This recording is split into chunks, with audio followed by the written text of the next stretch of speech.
சில பேர் அவங்க நிறைய பேசியிருக்க மாட்டாங்க, ஆனால் அவங்கள பற்றி இந்த உலகமே பேசும். அப்படி பேசப்பட்ட ஒருத்தர் தான் பகவான் ரமண மகர்ஷி அப்படின்னு சொல்லலாம்.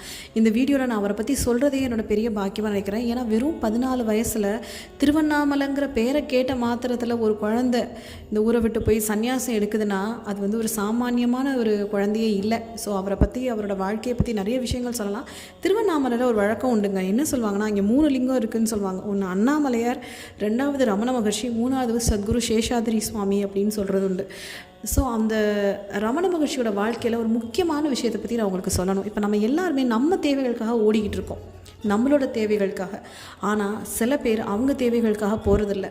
மாறா அப்படிப்பட்டவங்கள இந்த பிரபஞ்சம் வந்து அது கவனிச்சுக்கும். அப்படிங்கிறதுக்கு ஒரு உதாரணம் தான் ரமண மகர்ஷியோட வாழ்க்கையில் நடந்த முக்கியமான சம்பவம். இப்போ இருக்க நிறைய சாமியாருங்க மாதிரி அந்த காலத்தில் ப்ரொமோஷன் எதுவுமே கிடையாதுங்க. சோஷியல் நெட்வொர்க்ஸ் கிடையாது. அவங்களால அவங்க ப்ரீச் பண்ணுறத பல்லாயிரக்கணக்கான பேர் கேட்க முடியாது. ஆனால் இன்றைக்கும் திருவண்ணாமலை போனீங்கன்னா அங்கே அத்தனை வெள்ளைக்காரங்களை, ஃபாரினர்ஸை நம்ம பார்க்க முடியும். நிறைய பேர் பகவான் ரமண மகர்ஷியோட கருத்துக்களால் ஈர்க்கப்பட்டு வராங்க. இதெல்லாம் எப்படி நடந்துச்சு? அவருக்கு பெரிய டிசைபிள்ஸ் கிடையாது. அவர் மணிக்கணக்கில் உட்காந்து போதனை பண்ணல. ஆனால் அவரை உலகம் முழுக்க கொண்டு போய் சேர்த்தது யார்?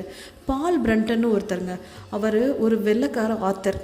அவர் இந்தியாவோட ஆன்மீக கருத்துக்களால் ஈர்க்கப்பட்டு பல இடங்களுக்கும் ஆன்ம ஞானம் தேடி அலைகிறாரு. அப்படி அவர் ஒரு இடத்துக்கு ஒரு தருணத்தில் வந்து சேர்ந்த இடம் தான் திருவண்ணாமலை.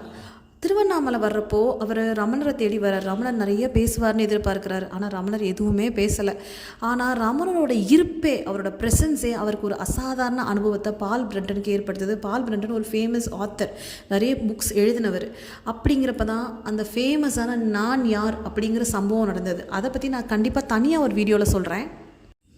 அந்த நான் யார் அப்படிங்கிற கேள்வி, அதோட உள்ளே இருக்க தீவிரமான ஞானம் எல்லாம் பால் பிரண்டனுக்கு கொஞ்சம் நாட்களில் புரிய வருது.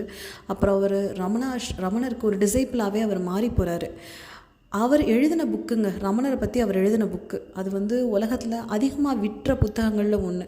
அந்த புத்தகம், பால் பிரண்டன் எழுதின அந்த புத்தகம் உலகம் முழுக்க ரமணரையும் அவரோட கருத்துக்களையும் கொண்டு போய் சேர்த்தது. நல்லா கவனிங்க, பெருசாக பேசலை, நிறைய டிசைபிள்ஸ் இல்லை, ப்ரொமோஷன் இல்லை, எதுவுமே இல்லை.